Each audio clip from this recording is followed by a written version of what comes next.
Today I'm doing a commemorative speech on something that's very near and dear to my heart, and that's going to be the culture of hip-hop itself. Hip-hop originated and gave birth to a never-ending progression of art, music, and dance. Hip-hop was forged simply out of tough times. According to hip-hop historian Marcus Reeves, hip-hop was evolved from gang culture that was left after the war in the 1970s and a widespread of urban decay and heavy arson due to slumlords who used to burn their buildings down to get insurance money. The hip-hop culture came out itself of having a need to wanting to get away from the violent life and do something positive and have good prosperity in their life. August 23rd, 1973, the hip-hop was born by one man and one man only, who was credited as being the godfather of hip-hop, who was DJ Kool Herc. DJ Kool Herc started out with a basement party. This would be Kool Herc right here. DJ Kool Herc started out with a basement party in Sedgwick Projects in 1973, where it cost the ladies 25 cents to get in, and it cost the fellas 50 cents to get in. Keep going. Okay. So Kool Herc is accredited for being the godfather of hip hop, with African Bambaataa and Grandmaster Flash were DJs during that time who soon came to follow. Today, DJing and hip hop as an art form is widespread across the country, whether it's the United States, Japan. No matter what city you go to, you can find the essence of hip hop in everything you do and see. Turning on the television, turning on your radio, even watching a Monday night football game, you can hear and see the essence of hip hop.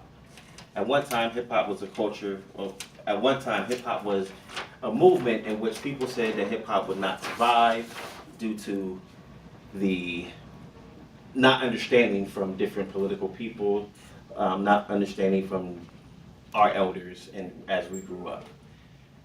Hip hop is conceived of four basic cores, which is DJing, b-boying, or breakdancing, as you can see here.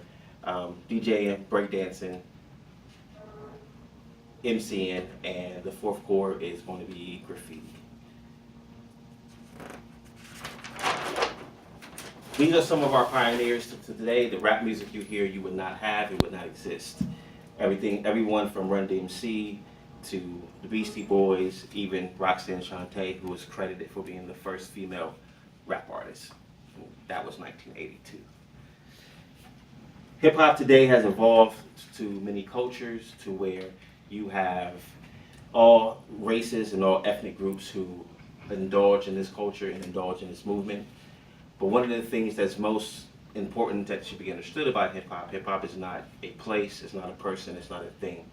Hip hop was forged out of one simple thing, and that was awareness.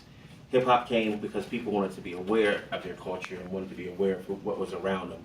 And they took their surroundings and what they had and created a well-thriving culture, business, and art form. This would be some of the original graffiti that is New York City. This is Brooklyn right here. This is actually I'm lying, it's not Brooklyn. This would be the Garment District in New York before they cleaned it off.